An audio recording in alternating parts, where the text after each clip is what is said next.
Assalamu alaikum, dear fellows. Thanks for joining us. Today we have got a chance to speak with one of the most worthiest and esteemed mentor of CA and a person who encouraged and influenced me in my CA career. We thankful to Sir Atif Abdi for providing us an opportunity to have this session. So we start our conversation with brief introduction of Sir Atif Abdi. वैसे तो आतिफ साहब किसी introduction के मुहताज नहीं है, लेकिन फिर भी आप लोगों से के साथ ना मैं जो कुछ मुझे मालूम है सर के बारे में मैं वो डिस्कस करना चाहता हूँ। तो सर वो प्रिंसिपल है स्कैंस CA फाइनल में, उसके अलावा परमानेंट फैकल्टी मेंबर है स्कैंस CA अबू बकर कैंपस में और शेर शाह कैंपस में, दोनों में। सर जो है वो CEO at CA notes private limited sir की अपनी एक ऑनलाइन कॉलेज के तौर पर है, और उसके अलावा sir CA made easy online college के प्रिंसिपल भी है साथ साथ। और सर जो है वो पार्टनर है CA नियर पीयर के साथ ऑनलाइन, और selected mentor for guidance session by ICAP, जो कि ICAP सर को सिलेक्ट करते हैं स्टूडेंट्स के गाइडेंस के प्रोवाइड करने के लिए। इसके साथ साथ सर ने जो है तकरीबन 10 से ज़्यादा बुक्स भी लिखे हैं, और पाकिस्तान में सबसे पहले CA को ऑनलाइन स्टडी के तौर पर लेके आने के जो है वो सर के सबसे बड़ा हाथ है, मतलब सर ही लेके आए इसकी को भी। और अभी तक जो है जितना मुझे मालूम है तो सर ने मेरे ख्याल से 20,000 से ऊपर स्टूडेंट्स को सर्व किया है CA के हवाले से, CA के स्टूडेंट्स को, और हमारे एज से तकरीबन हाफ सर की टीचिंग एक्सपीरियंस है, तो क्लैपिंग होनी चाहिए। अब सर की क्वालिफ़िकेशन की बात करें तो सर जो है वो चार्टर्ड अकाउंटेंट हैं। इसके अलावा सर ने MA इस्लामिक स्टडीज़ भी की है, उसके अलावा सर BSc मैथमेटिक्स भी है, और साथ साथ MPhil भी सर का कंटिन्यूस है। तो स्टार्ट करते हैं सर जी, आप अपने इंट्रोडक्शन के बारे में बोलना चाहिए। इंट्रोडक्शन भाई ने ऑलरेडी अच्छी खासी बातें तो कर दी हैं कि वो इस तरह से उस तरह से वो सारे ज़ाहिर वो जो दुनिया को नज़र आ रही होती हैं वो सारी चीज़ें। एक छोटा शहर सरगोदा, वहाँ से ताल्लुक़ है, और ICS करने के बाद लाहौर आला तालीम हासिल करने के लिए जब लाहौर में आए, उस टाइम पे सरगोदा में मेडिकल कॉलेज भी नहीं था और यूनिवर्सिटी भी नहीं थी, एक बस गवर्नमेंट कॉलेज होता था जो कि सुना जा रहा था कि वो यूनिवर्सिटी की तरफ शिफ्ट हो रहा है छुपा जी। तो उस टाइम पे वहाँ पे बहुत ज़्यादा वसाइल भी नहीं थे, और वहाँ से फिर उठ के लाहौर आया CA करने के लिए। क्यों आया, किस तरह से आया, वो शायद इनके बीच में सवाल में कहीं ना कहीं एड्रेस हो जाएगा। तो अगेन फैमिली मैं ये नहीं कह सकता कि लोअर क्लास थी, लेकिन ये भी नहीं कह सकता कि हायर क्लास थी, तकरीबन मिडल लेवल की फैमिली थी। ऐसे कि अल्लाह का शुक्र है बड़े अच्छे तरीके से चीज़ें चल रही थी, लेकिन नॉट वेरी मच एस्टीम कि हम कहेंगे कि हम बहुत ही ज़्यादा खाते पीते और बहुत ज़्यादा जो है वो इस तरह से। तो उसके बाद फिर लाहौर आया, और लाहौर में फिर आगे चीज़ें कंटिन्यू की, बाकी आपके सामने है। वो बीच में इतने कॉम्प्रीहेंसिव इनके सवाल हैं तो मेरे ख्याल में उसमें सारी बातें कवर हो जाएंगी। CA किया और बड़े शौक से CA किया, अजियत लेके CA नहीं किया। तो कभी भी CA के दौरान जो है वो दुखन नज़र नहीं आई। सिर्फ कॉर्पोरेट लॉ CA फाइनल का पेपर जब फेल हुआ तो उसमें थोड़ा सा दुख ज़रा नज़र आया, क्योंकि वो रट्टे वाला पेपर था, और रट्टा जो है वो मेरी स्किल नहीं थी। तो उसको फिर एक नई स्किल लाइफ में डेवलप करने की कोशिश की, और उसमें बाकी बहुत सारी चीज़ें आगे आपकी चली जाएंगी। सर एक ऐसा सवाल जो मतलब हर स्टूडेंट जानना चाहते हैं कि मतलब आपने CA की जर्नी कब स्टार्ट की और कैसे स्टार्ट? कब और कैसे स्टार्ट की? गलती से हुआ था सच्ची बात है, धोखे से इधर आ गया था। FSC से पहले ही मुझे 5वीं 6वीं क्लास के आसपास ही ना बहुत शौक था पढ़ाने का, और एक दो कज़न वगैरह उनका भी एक स्कूल वगैरह का सेटअप होता था, शाम में अकेडमी होती थी, तो वहाँ जाके बैठता था, तो अच्छा लगता था कि पढ़ाया जा रहा है, पढ़ा जा रहा है। तो मैं खुद भी जो है वो कोशिश करता था कि वहाँ पे साथ साथ शामिल हूँ।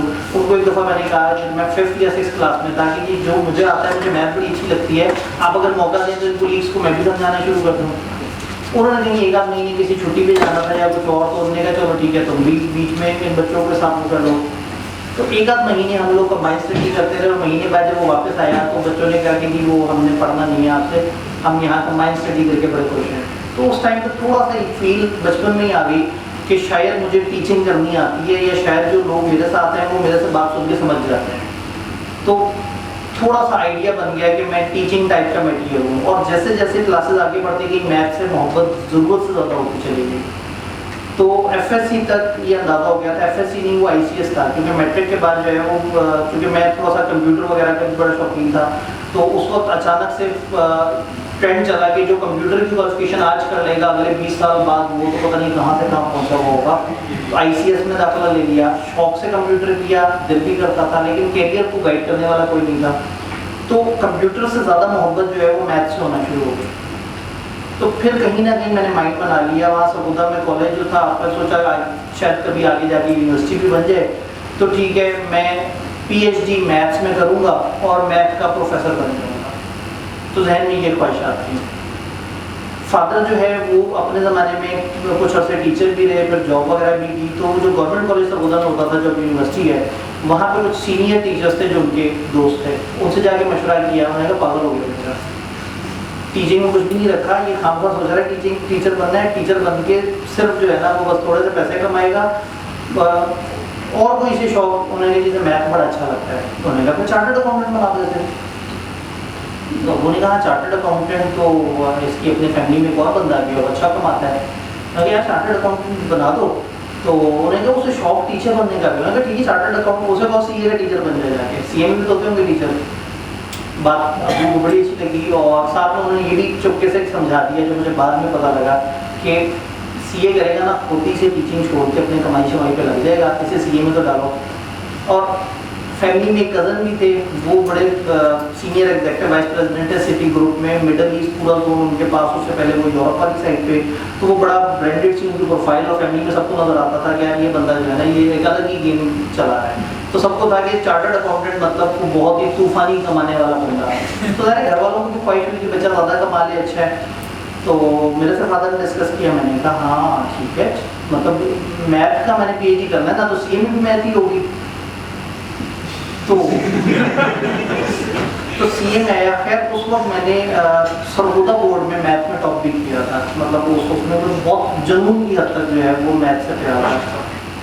लाहौर आया, लाहौर आके सीए शुरू किया, उसमें उस वक्त होता था एएफसी, ये मॉड्यूल ए जिसको अभी एएफसी कहते हैं ना, तो मॉड्यूल ए था, उसमें क्यूएम था और अच्छा बड़े वाला क्यूएम, वो जो फिजिकल वाला क्यूएम है, एमसीक्यू वाला है। तो वो करता जाता था और उसमें बड़ा मज़ा आता था। मुझे याद है टीचर होते थे पैक में, उनके मॉक का मशहूर था कि उनका मॉक बड़ी मुश्किल से किसी से पास होता है। तो जब रिजल्ट आया तो मेरे शायद 96 या 98 मार्क्स थे और जो सेकंड हाईएस्ट बच्चा था उसके 51 मार्क्स थे। तो उन्होंने आके मुझे कहा कि भाई तुम एक अलग ही मखलूक हो, ये मतलब सीए में क्या कर रहे हो? मैं लेकिन मुझे मैथ से प्यार है, मतलब सीए में आगे काम मैथ है। मैंने कहा नहीं सीए में तो मैथ ही होगा। खैर पता उन्हें भी नहीं था अकाउंटिंग क्या होती है, पता मुझे भी नहीं था अकाउंटिंग क्या होती है।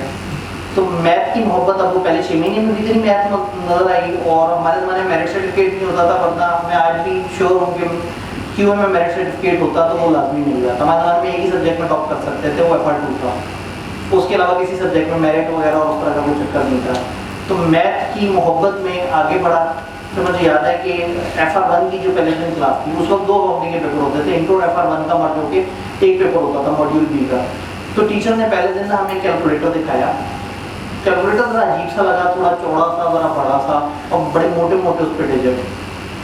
उन्हें कहा बच्चों ये कैलकुलेटर, अब मेरे हाथ में मैंने कैलकुलेटर देखा, वो साइंटिफिक वाला था, बड़ा प्यारा सा स्मार्ट सा, उनके हाथ में एक चौकोर सा कैलकुलेटर।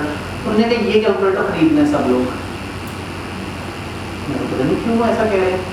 तो जब बच्चों ने कहा सर क्यों खरीदने, हमारे पास तो ये अच्छे वाले कैलकुलेटर। उन्होंने कहा इस कैलकुलेटर पे इतने सारे बटन हैं, ज़रूरत ही नहीं थी। सीए में 4 बटन चाहिए, प्लस माइनस मल्टीप्लाई डिवाइड। मुझे शुरू में लगा कि शायद मजाक चल रहा है, लेकिन कुछ दिनों बाद पता लग गया कि अकाउंटिंग और मैथ 2 अलग अलग चीज़ें हैं। तब तक सीए शुरू किए हुए तकरीबन 8-9 महीने हो चुके थे और मॉड्यूल ए फर्स्ट टर्म में पास भी हो चुका हुआ था। और वो हमारे पूरे कॉलेज में बड़े कम लोग थे, उसमें पूरे पाकिस्तान का रिजल्ट आता था। तो 300 बच्चे थे पूरे पाकिस्तान में जिन्होंने मॉड्यूल ए फर्स्ट अटैम्प्ट में किया था। तो उस वक्त थोड़ा सा समझ आ गया कि ठीक है जी मैं इस फील्ड में चल सकता हूँ। फिर बड़े दुखी दिल के साथ फादर को मैंने कहा जी मैथ तो इसमें नहीं है, तो आपकी ख्वाहिश तो मैंने वो कर ली, मैं सीए ही करूँगा, लेकिन फिर टीचर बनने वाली ख्वाहिश जो है ना वो आपने मेरी भी सुननी है। उन्होंने कहा हाँ ठीक है बेटा तुम जो दिल करता है उस तरह से करना। तो मैं अगर फील्ड सही नहीं लग रही, चेंज करना है तो भी बता दो। लेकिन उस वक्त मैं यही सोचा कि वापस क्या जाना और दोबारा से चलो सीए कर लेते हैं, अगर रह गया बीच में तो छोड़ दो, कोई बात नहीं, सरगोदा जाके दोबारा बैचलर्स में एडमिशन ले लेंगे। तो बहरहाल सीए में हादसाती तौर पे आया था, मैथ की मोहब्बत में और टीचिंग की मोहब्बत में। मैथ तो हाथ से चली गई, टीचिंग की मोहब्बत। और मैं अक्सर कहता हूँ, बड़े कम लोगों को पता है कि मुझे सबसे ज़्यादा जो सब्जेक्ट पढ़ाना पसंद है वो क्यों है। और कॉलेज वाले पढ़ाने नहीं देते, वो कहते नहीं है वो ये छोटा टीचर होता है, ये नहीं, आप सीनियर टीचर, आप फाइनल वाले टीचर हैं, क्यों आपने नहीं पढ़ाना। दूसरा कॉस्ट अकाउंटिंग का भी बड़ा शौक था, मेरे कॉलेज में मुझे मौका दिया ही नहीं, तो मैंने भी ऑनलाइन में मैं खुद ही से कॉस्ट अकाउंटिंग जो है ना वो पढ़ा रहा हूँ। क्योंकि कॉलेज चलते नीड बेसिस पे, उन्हें पता है कि कॉस्ट अकाउंटिंग में कितने बच्चे आएंगे, लॉ में कितने बच्चे आएंगे। उन्होंने भरी हुई क्लासेस, मल्टीप्लाई और रिटर्न्स वगैरह देखने हैं। तो ऐसे में सीए में हादसाती तौर पर आया, तो बहुत सारे लोग गलती से सीए में आ जाते हैं, बहुत सारे लोग एंट्री टेस्ट में एडमिशन नहीं होता या किसी और तरह से। तो उसका ये मतलब नहीं है कि अगर आप आ गए और आपने एक जगह पे आ गए और चीज़ें चल रही हैं तो आप सारी ज़िंदगी सोचते रहेंगे जी क्या हो गया मेरे साथ। तो कभी भी रिग्रेट नहीं करना चाहिए अपने पुराने डिसीजन पे। अगर आप चेंज कर सकते हैं तो फौरन से चेंज कर दें। उस टाइम पे अगर मैं इरादा करता तो मुझे चेंज कर लेना चाहिए था, लेकिन मेरा इरादा डेवलप ही नहीं हुआ। मैंने ठीक है इधर आ गए तो टीचर बनना है ना, कोई बात नहीं, पता नहीं शायद मेरा मुकद्दर में यही हो। तो एक दफ़ा फिर समझ लेना ज़रूरी है कि ये चीज़ मेरे लिए अच्छी है और फिर उस पर शिफ्ट हो जाना चाहिए। तो अभी भी अगर आप में से कुछ को लगता है कि वो गलती से सीए में आ गए, एक चांस लें भागने का, अगर भाग सकते हैं। और अगर नहीं भाग सकते ना और आपके पास और कोई ऑप्शन नहीं है तो फिर यही आपकी जन्नत है, इसी को ही फिर ग्रो करें और इसी में से मैक्सिमम निकालें। मुझे टीचर बनना था, लगे तो फिर आज भी टीचर हूँ, कम से कम अपनी पसंद का काम उस प्रोफेशन में किया जहाँ मैं हादसाती तौर पर आ गया था। तो ये सीए में कहानी कुछ इस तरह से आई। सर जी, इसका मतलब ये है कि मतलब आपका आईसीएस में भी टीचिंग के साथ मतलब शौक था? मतलब अगर मैं उस साइड पे भी जाता तो शायद मैं कंप्यूटर्स का भी टीचर बनता। लेकिन उसके अलावा कोई जहन में कोई और जैसे होता है बंदा कहता है कि कोई कहता है आर्मी में चला जाऊँ, कोई कहता है इंजीनियरिंग में, ऐसे खतरनाक काम कभी नहीं। मेरे वालिदैन को हमेशा से लगता था कि बच्चा इंटेलिजेंट है, सीएसएस से करना चाहिए, सीएसएस बनेगा, पावर होगी। पावर मुझे कभी भी नहीं समझ आई। मैं हमेशा से बड़ा मतलब अच्छा खासा मोटा आदमी, मैं ये नहीं कह सकता कि हमेशा से बड़ा नरम मुलायम किस्म का आदमी था बड़ा। खैर आप लोगों की एज में आर्टिकल शुरू होने से पहले मेरी 26.5 बेस थी। ये तो फिर बाद में जाहिर है आपको इब्तदाई ज़माना की शिकस्त और के साथ साथ जो है वो हालात बदल जाते हैं। लेकिन 26.5 बेस जो आप में से अभी भी काफ़ी उनकी नहीं होगी, तो मेरी जब आर्टिकल शुरू हुए तो उसको ये बेस थी। तो बड़ा पतला दुबला सा, कमज़ोर सा, नातवान सा ऐसा बंदा होता था। तो सीएसएस, पावर, फौज ये चीज़ें तो कभी भी नहीं की। हाँ, सरगोदा से ताल्लुक़ है तो सरगोदा में पीएफ है, पाकिस्तान एयरफोर्स का एक काफ़ी बड़ा सेटअप है। तो वहाँ पीएफ कैडेट कॉलेज था जो पब्लिक स्कूल बन चुका है। तो सरगोदा में तकरीबन हर बच्चे की कहीं ना कहीं ख्वाहिश होती है कि वहाँ जाए। तो एक दफ़ा उसका एंट्री टेस्ट भी दिया, लेकिन मेरे ये नाक की हड्डी पर चोट लगी हुई थी और वो थोड़ी टेढ़ी थी, जिसकी वजह से मैं वहाँ रिजेक्ट हो गया। पढ़ाई में रिजेक्ट नहीं हुआ, फिजिकल में रिजेक्ट हो गया। तो कोई एक आध महीने उसका गम किया, उसके बाद दोबारा से खुश रहे। तो बचपन में थोड़ी देर के लिए थोड़ा सा दिमाग गलत साइड पे गया था, मैं फौज में जाने की तरफ। तो वो एयरफोर्स में, चूँकि वो सरगोदा के अंदर एक फील होती है वो एयरफोर्स वाली। अभी क्या मेरा अपना भाई भी विंग कमांडर है एयरफोर्स में, क्योंकि वो खुद वहाँ पे था तो उसकी वजह से घर वालों की तरफ और मोटिवेशन थी कि इसको भी वहाँ पे भेजें। तो वो मतलब वही बात है कि बचपन में नाक पे लगा हुआ बैट जो है उसने आज सक्सेसफुल कर दिया। तो कभी कभी बंदा मैं ये सोचता हूँ मैं वहाँ पे नहीं हो सकता, पता नहीं होता तो क्या कर लेता, क्या ज़बरदस्त बन जाता। जो नसीब में जिस तरह से लिखा होता है ना, कई दफ़ा आपके साथ प्लान हो रहा होता है और आप रो रहे होते हैं और नसीब आपको बेस्ट डायरेक्शन में लेके जा रहा होता है। तो शायद मैं एयरफोर्स में होता तो अभी को बहुत ज़्यादा मतलब लोग जानते भी ना। इधर अल्लाह का शुक्र है, शोहरत, इज्जत, पैसा, ये 2-3 चीज़ें जो इंसान को चाहिए होती हैं। हाँ, एक ताकत भी एक चीज़ है, ताकत शायद इतनी नहीं है, लेकिन शोहरत इंसान की जो नीड है, पैसा, इज्जत, ये नीड्स अल्लाह का शुक्र है बड़े आराम से सेटिस्फाइड। तो 12 में थोड़ा सा बीच में डगमगाया था, लेकिन हमेशा से टीचर और मैथ ये 2 पुराने मोहब्बत थी। फिर आ गए आप मतलब सीए पे। तो जब फर्स्ट टाइम आप सीए में फेल हो गए, जैसे मतलब आपने अपने बैकग्राउंड के बारे में बता दिया कि मतलब आपने टॉप भी किया था, तो सीए में मतलब फेल तो हुए नहीं थे ना, मतलब पास में फेलियर देखा नहीं था। फर्स्ट टाइम फेलियर देखा तो फिर फीलिंग क्या थी उस टाइम? थोड़ा सा उलट फीलिंग है, बिल्कुल उलट फीलिंग है। अगर मैं बताऊँ कि मेरी पहली जो फेलियर है वो मैंने बड़ी दुआ की थी कि अल्लाह करे मैं फेल हो जाऊँ, थोड़ा सा अजीब सा लगेगा। उसकी ना यकीन की मंजिल थोड़ी सी डिफरेंट होती है। हमारे ज़माने में मॉड्यूल ABCD होता था और IKF सारे कॉलेजेस का रिजल्ट इकट्ठा एक टेबल फॉर्म में दिखाता था वेबसाइट पे। तो मैं फर्स्ट अटेम्प्टर्स में था, ए में फर्स्ट अटेम्प्ट, बी में फर्स्ट अटेम्प्ट, सी में फर्स्ट अटेम्प्ट। तो 35 स्टूडेंट्स थे पूरे पाकिस्तान में जो फर्स्ट अटेम्प्ट में जा रहे थे। और फिर मॉड्यूल डी में था, मॉड्यूल डी के पेपर दिए और ये सबसे अच्छे हुए, और उसमें जो सबसे बेस्ट पेपर हुआ वो ऑडिट का पेपर हुआ। उसके बाद मैं आर्टिकल शुरू करने की कोशिश की तो पता लगा कि कराची फर्गूसन में जो है वो पहले आर्टिकल्स की ऑप्शन मिलती है, फिर लाहौर वाले ओपन करते हैं, जहाँ मिल जाए हो जाए। तो मैं सोचा कराची में भी अप्लाई कर दूंगा, लाहौर में भी अप्लाई कर दूंगा, जहाँ हो गया। क्योंकि मैं तो सरगोदा से निकला हुआ था, मेरे लिए लाहौर भी परदेश, कराची भी परदेश, कराची में नाम का भी मौजूद था। तो सोचा, तो इस चक्कर में कराची गया। कराची जब गया हूँ तो पता लगा कि फॉर्म वालों ने एक आध हफ्ते में ज्वाइनिंग नहीं कर दिया, अभी तो रिजल्ट भी नहीं आया था। ज्वाइनिंग जब दे दी तो मीनवाइल मेरा भाई मुल्क छोड़ के चला गया, वो दूसरे मुल्क में पढ़ने के लिए गया, और मेरे फादर का ट्रांसफर सरगोदा से भावलपुर हो गया। और वो इतनी मुश्किल में आ गए वहाँ कि उनको सहारे की ज़रूरत थी कि कोई हाथ बटाने वाला हो। एक भाई दूसरे मुल्क चला गया, एक जो बच्चा है वो अपना कैरियर बेहतर करने के लिए कराची पहुँचा हुआ। तो हर दिन ये गिल्ट फील होती थी कि शायद मैंने अपने कैरियर को ज़्यादा तेज़ करने के चक्कर में अपना घर छोड़ दिया, और लाहौर में होता तो शायद मैं जा भी आ पाता। तो बीच में ईद की छुट्टियों में एक दफ़ा 3 दिन की और 4 दिन मुझे आने जाने में लग गए थे। तो उस वक्त एहसास हुआ कि मैं फंस गया हूँ। फिर दूसरा फर्गूसन में, कराची में बैंकिंग सेक्टर में मेरा हो गया था। मतलब वो उन्होंने डिवाइड किए हुए होते हैं कि ये सेक्टर, तो मेरा ग्रुप सी था जो बैंक्स को डील करता था, और शुरू से एक था कि थोड़ा सा इंटरेस्ट और इन चीज़ों से दूर रहना है। फिर मैंने सोचा अगर यही तो मेरा आर्टिकल्स हो रहे हैं तो आगे नौकरी भी बैंक में मिलनी है। तो एक तरफ से वो इंटरेस्ट की तरफ चला गया, दूसरी तरफ से टीचिंग वाला ख्वाब भी टूटता नजर आया कि कराची में तो कोई नहीं, लाहौर में तो मैंने फिर एक छोटी बहुत बेस बना ली थी अपने इंटर तक। तो उस वक्त एहसास हुआ कि मुझे भाग जाना चाहिए। अब भागने की जब कोशिश की मैंने कि मैंने नहीं कंटिन्यू करना है, मैंने कहा मजाक समझा है, हमने इंडक्शन किया, अब आपने ज्वाइन कर लिया है, अब आप करो कैसे? मैं क्या कैसे इंडक्शन कर, मेरा तो रिजल्ट ही नहीं आया, उस वक्त तो रिजल्ट ही नहीं आया था। उन्होंने देखी थी हमने आपको इंटर्नशिप पर रख लिया है, अगर अभी छोड़ के भागे ना तो हम तमाम बिग 4 में ये कम्युनिकेट कर देंगे कि ये लड़का, इसको ब्लैकलिस्ट कर देंगे, ये फ्रॉड गया, ये ज्वाइन करके भाग गया, किसी और बच्चे की सीट पे कब्जा कर चला गया। तो सिचुएशन बड़ी ऑकवर्ड हो गई, बड़ी मुश्किल हो गई। फिर मैं अपने ग्रुप के इंचार्ज के पास गया, मैंने कहा मेरी ये सिचुएशन है। उसने कहा क्यों आए थे कराची? मैं कहा मैं तो ट्राई करने आया था कि यहाँ ट्राई करूँगा, वहाँ ट्राई करूँगा, 2.5-3 महीने बाद जहाँ हो गया वहाँ चला जाऊँगा, आपने तो रख ही लिया।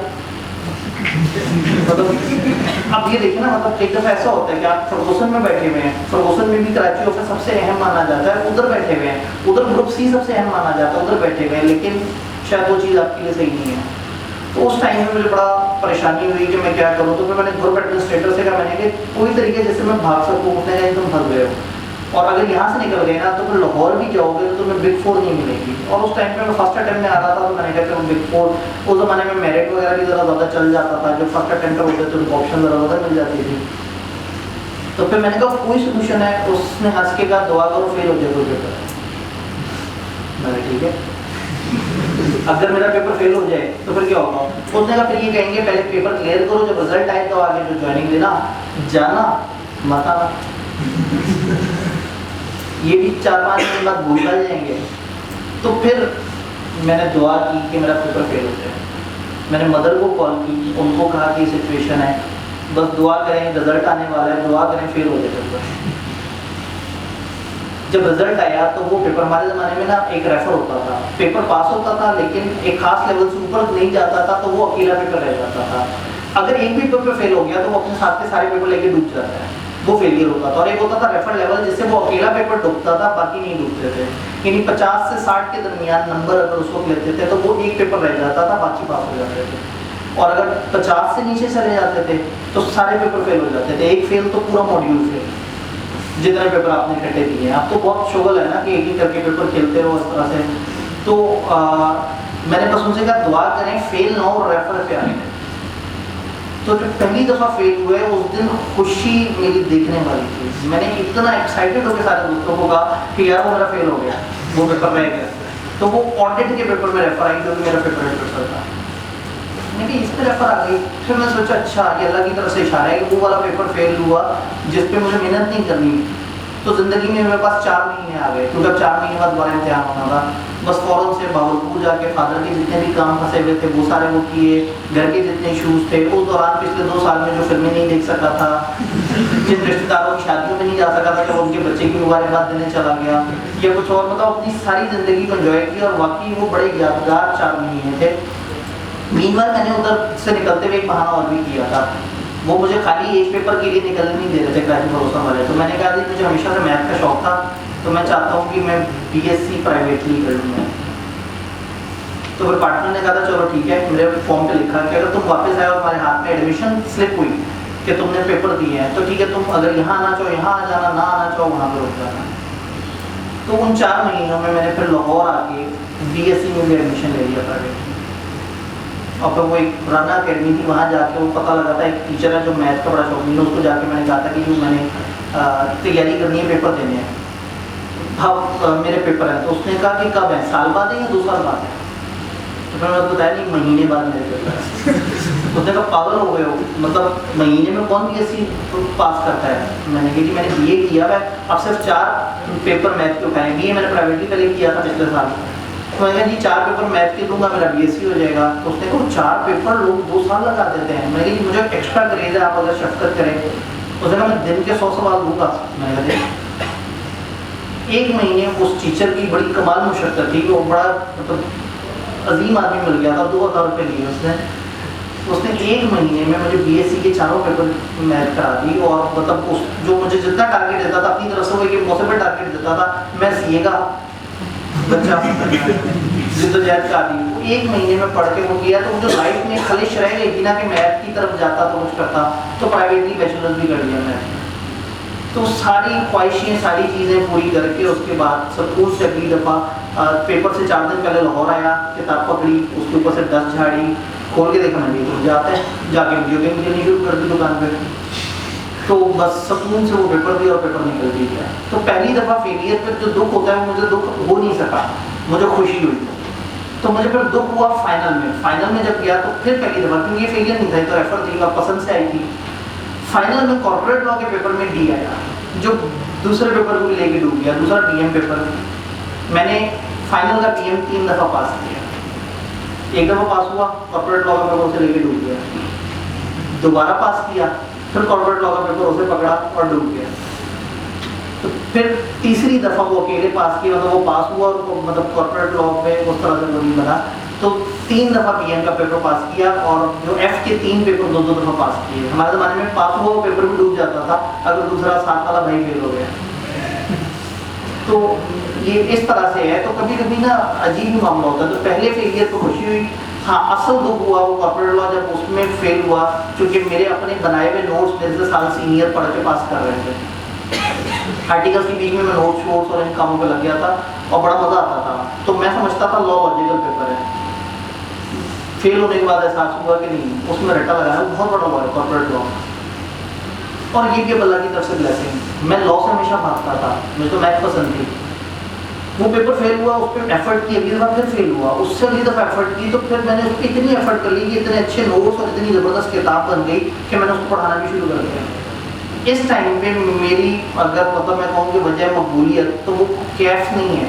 मैं फाइनल की कॉर्पोरेट लॉ की वजह से जानना चाहता हूँ, अल्लाह का शुक्र है कि कॉर्पोरेट लॉ में मैं स्पेशलाइज्ड टीचर माना जाता हूँ पूरे पाकिस्तान, अल्हम्दुलिल्लाह उस फेलियर की वजह से।